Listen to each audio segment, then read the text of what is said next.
Juicy Jill here in Hollywood, California, and we are living the juicy life. Today I am joined with Todd Malloy. He is a certified sex therapist and sex educator in private practice in Charlotte, North Carolina. He also has a podcast, Man Cave Conversation, to get a bird's eye view of what men talk about. So, welcome, Todd. We've had you before, and you were such a hit that I had to have you back. Well, thank you. I appreciate you sharing the time with me. I enjoyed last time, and I look forward to fun today. So yes. Our after conversation last time was a little bit spicy, and I kind of think like what people really want to talk about. So I wanted to kind of talk about that, and I wanted to share. I kind of put out feelers on my different pages as far as what everybody wants to talk about, any questions they have, and it's been like radio silence. So how do you get people to even talk about sex? Well, I think it's just very important to be comfortable. Sex, intimacy, things of that nature is still a taboo topic, but it's so important to talk about because it's a quality of life issue. Not anything there should be secret, something that you should be ashamed of. Because there's enough research out there that says when intimacy is good, it's about 25% of a relationship. However, when it's bad, it's more like 75% of the relationship. You start to see the relationship through a very jaded lens. So just from the mere fact of stability, quality of life, and maintaining healthy relationships, intimacy is a vital part of that issue.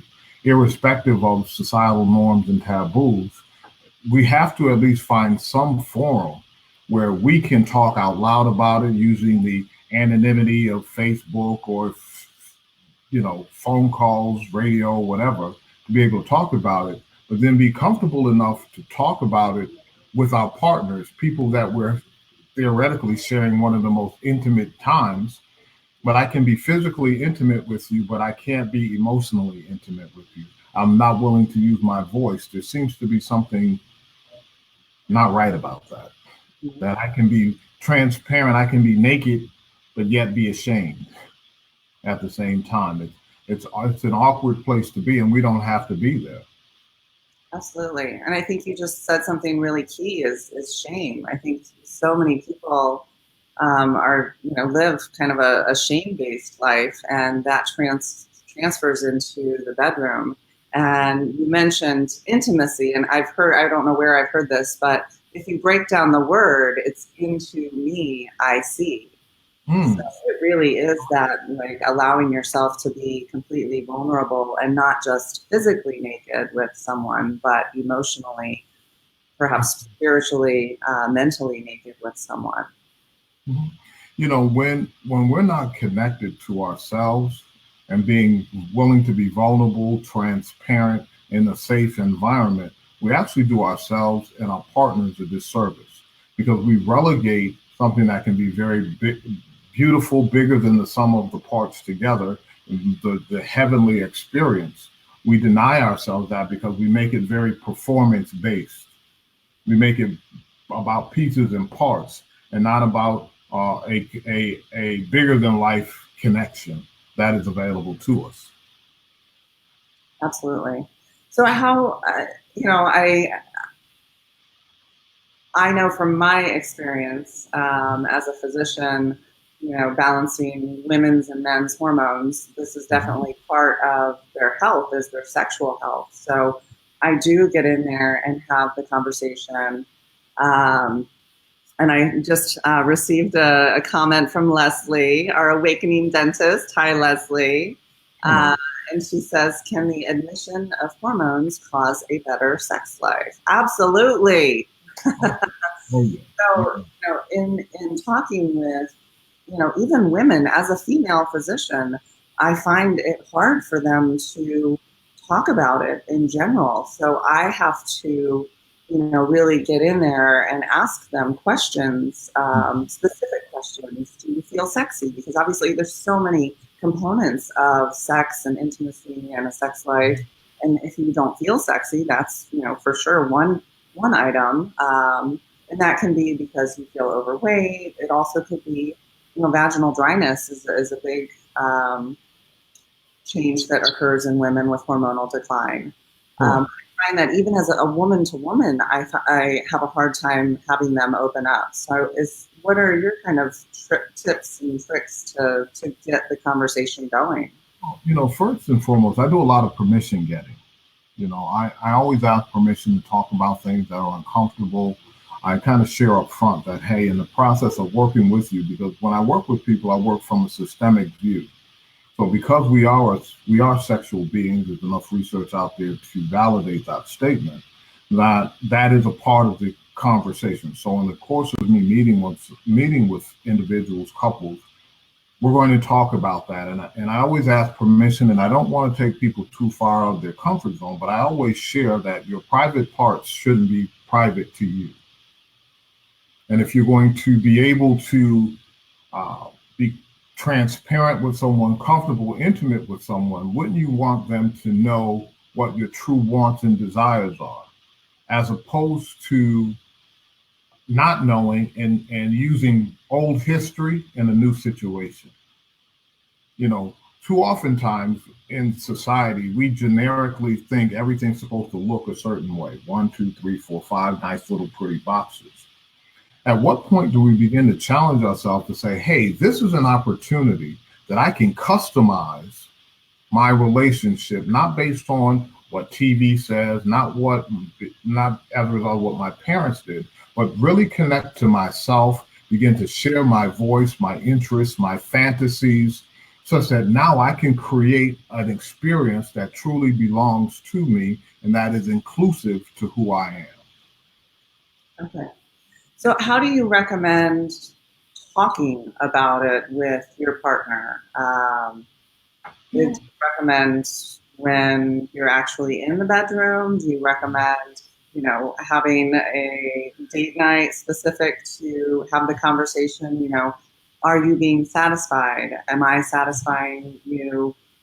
Vice versa, without hurting the person's feelings. How do you set that stage? Well, initially, it varies depending on the situation. Everybody's situation is slightly different. Initially, though, I start the conversation in session, and because I begin to ask alternate partners, what does your partner appreciate intimately? What are their interests? Where do they like to be touched? Where do they like to be kissed? And typically, when I start there, let's say in this particular case, the husband would say, she likes the forehead kiss. She likes to be hugged, hugged from behind and give the little bear hug squeeze, whatever those things are. And you can look at the other partner and they're looking like, now these people, the couple I have on my mind have been together like 15 years. And then based on, I said, well, I'm looking at your face and I don't understand what's going on with you. Then she'll say, well, because that's not actually true. That's how he likes to approach me. That's not necessarily the way I like to be approached. Then he has the bewildered look on his face. But then the conversation begins. But after I begin to break ground, what I call, a lot of times when I do in the office is I call myself breaking ground. I plow ground to kind of stir things up, to create conversation between couples, same sex, whatever, couples, period. Such that now to go on dates, go for a walk, and begin to have these conversations outside of the bedroom. Now, I do have clients that have attempted to do this, even though I asked them not to, go in the bedroom and do it. However, but now all of a sudden, remember, intimacy is neck up, not waist down. So if you begin to sound like a drill sergeant in an intimate setting, mentally it takes you out of the equation. So vasocongestion goes, erections are lost. The mood is off. As opposed to having the conversation outside of the bedroom, such that once we go to the bedroom, at least we have a platform, an outline of expression and experiences that we can just flow with and relax with and engage in the experience, not mentally but emotionally, spiritually, and in much healthier ways that allows a true and full experience. So how do you prevent the people from getting into arguments about, well, wait a minute, I thought you knew that, this whole time. Well, They take it personally when it really should be, but my point is, I always say, well, how is your partner supposed to know if you never told them? See, yeah. too oftentimes in intimacy, people come together and you take your history, whether you have a history or not, it's still some form of history, and you apply it to the new person. How fair is that? Because if I have a history, I'm doing my history, you're doing your history, we're not actually connecting and doing anything together because Yeah. we're not including each other in the equations of what we're doing, as opposed to saying, hey, here are my interests, here are my fantasies, this is how I like to be touched, this is how I like to be caressed, over dinner, over a picnic, walking through the park, while you're sitting watching television and you see a scene that you like. Hmm. Say, hey, I really like that. I'd like to add that to our equation. I would like to add that to our repertoire.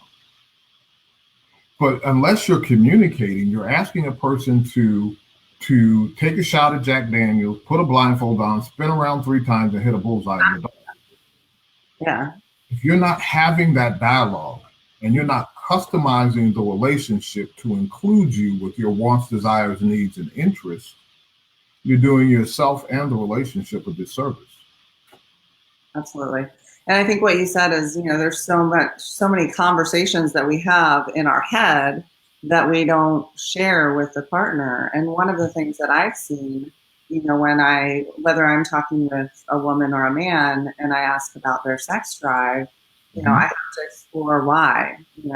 For women, it can be, well, it hurts, it's dry down there, so I don't want to continue to do that. And then what that also translates to is, you don't feel sexy as a woman because you feel like there's something wrong with you if you're going to need extra lubrication. And you don't necessarily want to share that with your partner. But when you're not sharing that with your partner, they're thinking that they're not stimulating Correct. you. And then it becomes this whole thing. So it is adding that extra piece of vulnerability of sharing, this thing's happening to me. You are, definitely turning me on, but my body is just having some changes. But that conversation is so important. Oh, very, and on both sides because I obviously I work with men and women. So and I have a lot of women that are suffering of vaginal pain and don't share it with their partners, and their partners begin to feel rejected. Their partners begin to feel as though they're not attractive anymore. They're not wanted. They're desired. Or even as men are progressing through age, and you work with men with hormone balancing and testosterone levels, but as they're getting 40 and above, their prowess isn't what it used to be. As opposed to coming to see a doctor like yourself or going to see a urologist to just at least have the levels checked, they push away from their partner, but then the partner begins to not feel attractive, feeling rejected, and that's not the case.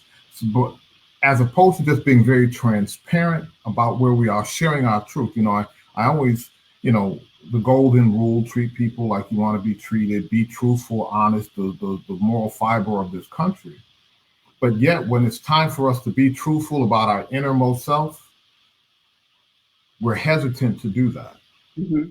And I always wonder, I would say, okay, so why is telling the truth so hard? I think it comes down to that shame, that shame of accepting who you Yeah, we truly want are. to be told the truth. Yeah. Yeah, we want to be told the truth, but to do that, and if you can't be vulnerable with your most intimate partner, when do you get the opportunity to be free? When do you get to feel accepted and appreciated for all of who you are? Yeah. When I think you also touched on with men, especially I deal with this as well. There's society's expectations that the man should, the wind would blow, and you should have an instant erection and be able to go all night long, as many times, And if not, then you are not the right man for me. Mhm.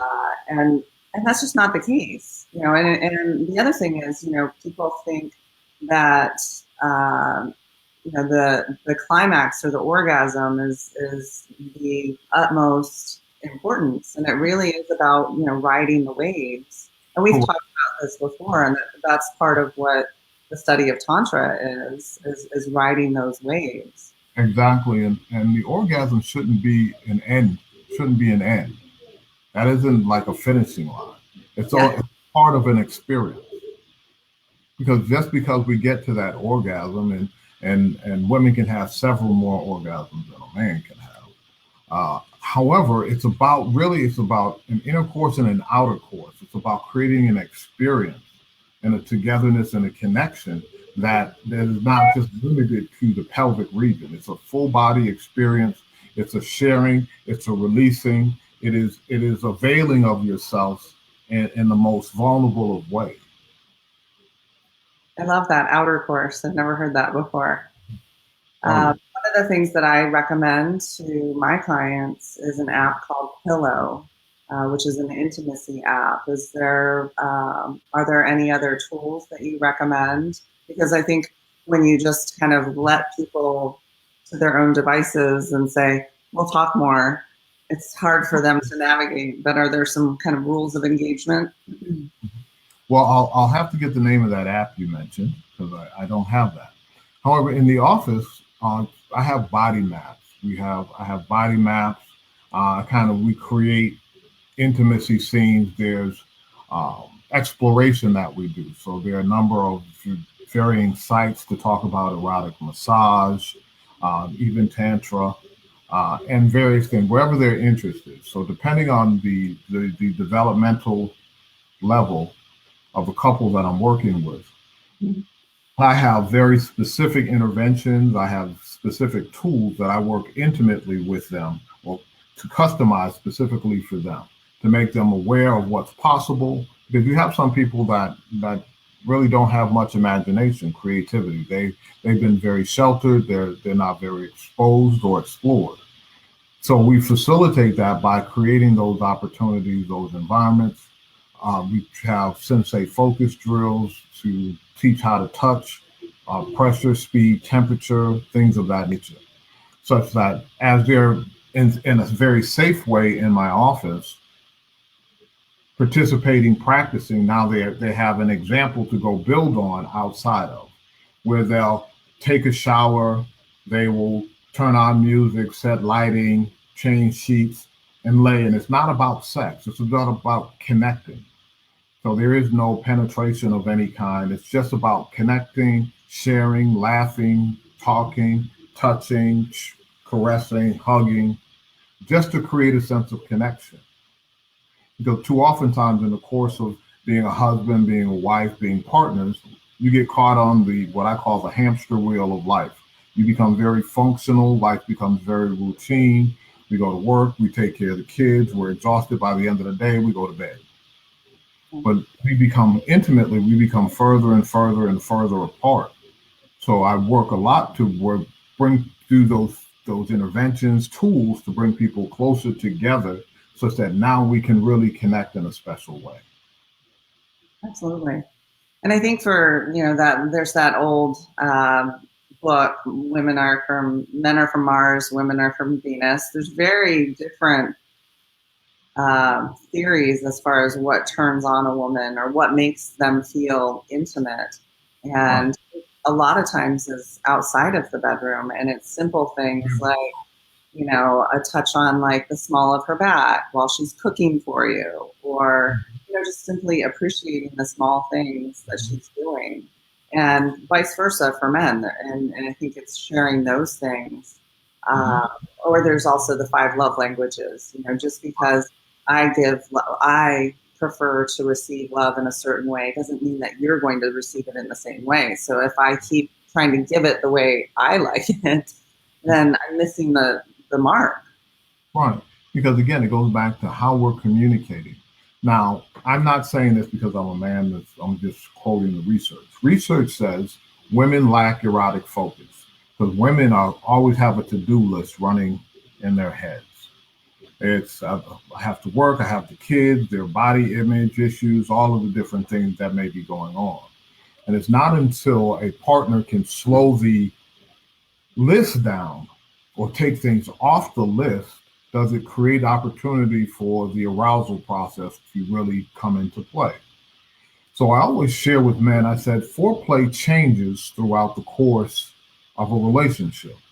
When you're first when you're first together, it's very simple, not as complex. There's neurologically, there's pheromones going on, the sex smoke that draws us together. Dopamine goes up in the brain, so we're always happy. We just see each other. Ah, you're great.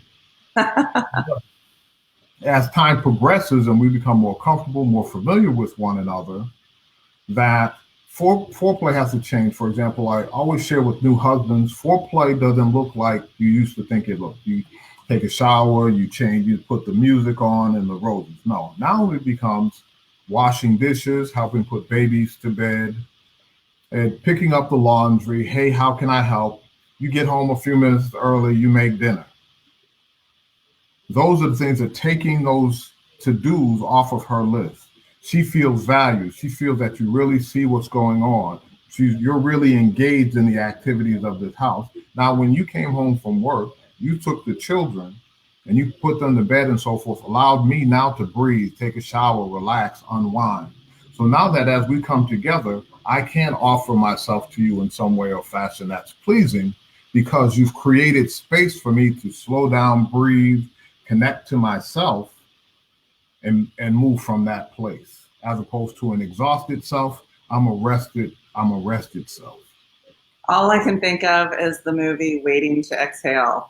It is literally when you said about the to-do list, it's so true. Our minds are constantly thinking about, and if you can get out of your head and actually exhale. And think about this.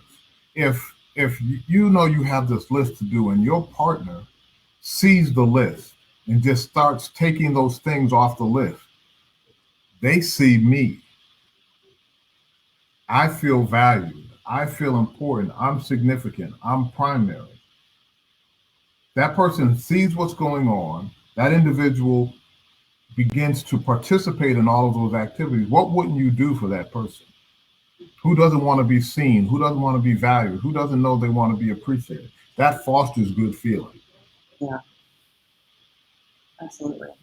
Are there any other common scenarios that you see couples talking about? Well, really, I get people to talk. The commonality is they're not talking. But once I get people talking and become more comfortable, they tend to, like I said, you ask permission, then you give permission and say that it's okay for your parts not to be private to you and to share with your partner based on the type of experiences that you're going to have. Some of the biggest thing that I get is though the longer people are together, it's like they take each other for granted and they begin to lose sight of the importance of intimacy, connection, and not limiting it to sex. Intimacy is much broader than sex. Intimacy is really about, for me, I always define sex as it's really about connection. It's not just about penetrating parts, pieces and parts. It's really about the desire to want to be connected, to be safe, to feel warm, to just exhale. Now, how can we create that experience, not just in the bedroom, but through the course of the day? Whether we're sexting, texting, emails. Hey, I just wanted to call, check in on you. You crossed my mind today, and I just wanted to let you know. You can do a quick FaceTime. Hey, I'm FaceTiming you. Hey, I was thinking about you. I just wanted to smile. And you smile. Do the little things to reestablish a true sense of connection. Now, initially, it feels or it can come across as very mechanical, but most things are mechanical when you first start. However, over time, it just becomes a natural part of what you do. Now, all of a sudden, we're holding hands walking. All of a sudden, we're sitting down at the park on a bench, but we're actually looking at each other's eyes and we're really communicating. It's How do you, about not allowing that to leave. the relationship. How do you get people to do that for more than one day? No, because what it is about holding each other accountable. And then a week goes and then they forgot about it. I'm big on holding each other accountable. Okay. And it's not just holding each other accountable, it's really about how you do it. Hey, I really appreciated the time we had and I want more of it. Hey, we haven't done it lately. So here, I'm carving out white space to do that. So with busy people, I always share with them that on Sundays or whatever your slow day is, your wind down day is to create white space throughout the week that everything stops. So electronic media stops, the phones are off, the kids are off somewhere, whatever the case may be, even if you have to do it at 2 o'clock in the morning when everybody is asleep. Okay. But it's to create white space for yourselves to just have time to do whatever you want to fill the white space to do. Yeah. But you have to hold each other accountable because this is about fighting for the relationship. It is about valuing the relationship and valuing each other, not just this system that you're building. And I find that once they begin to do it and they begin to enjoy it, they hold themselves accountable. It also teaches each partner to begin to use their voice and to share their experience with their partners. So, hey, I always want with you, I always want to feel valued and appreciated. But as a result of us not going on our Thursday dates for the last 2 weeks, I'm really starting to feel as though you take me for granted and I'm not important. I know that's not the case, but those actions are creating that feeling for me. How do we correct this? Yeah. See, so through this accountability, now I'm connecting to my experience, and you've often heard me say, be present, honest, sincere in every moment. Is now I'm connecting to myself, I'm sharing my experience with you. This experience that I'm highlighting is contrary to how I think our relationship is going. Now, you're not putting your partner in a position of judgment, you're actually making them a helper because something's off center from where we want it to be. So, how can we collaborate together? Well, hey, my last few Thursdays, I've had these meetings, job ran late. However, uh, it's not that I've forgotten them. It's just that life happened. And she says, okay, fine, life happened. But how do we say now Thursday is going to be Friday or Wednesday or Tuesday? Where is that dialogue? So at any point you see conflict, what I would hope you would do is come talk to me about it because this is important. I want this for us. Absolutely. I think there's so much that we've pent up, like, okay, add that to the list, add this. So I think like the sooner that you can course correct and bring it up, I think that's the better. If you don't bring it out, if you don't share your truth and share your experiences, what you do is you hold it in and it builds up resentment and bitterness, which builds over time. Those chips add to the next set of chips, to the next set of chips. And then all of a sudden, you're 5 minutes late getting home and it blows up and escalates into something that you never anticipated. Because it's no longer about that moment. It's about the 6 months of stuff that you haven't said. Yeah. Well, thank you so much for your time and your expertise. Well, thank you for having me. I will share that link also in the email. And I wanted to also just allow you to speak about your center. Mm-hmm. So again, I can be reached at Inner Peace Counseling Center. And if you go to Inner Peace Counseling Center online, ipccntr.com or www.innerpeacecounselingcenter.com, please feel free to reach out to me. Again, Jill, it's always a pleasure. I appreciate what you're doing on camera and off camera. You're doing well. So thank you for allowing me to share in this time. Thank you. You too. Have a blessed day. You do the same. Take care. Bye-bye.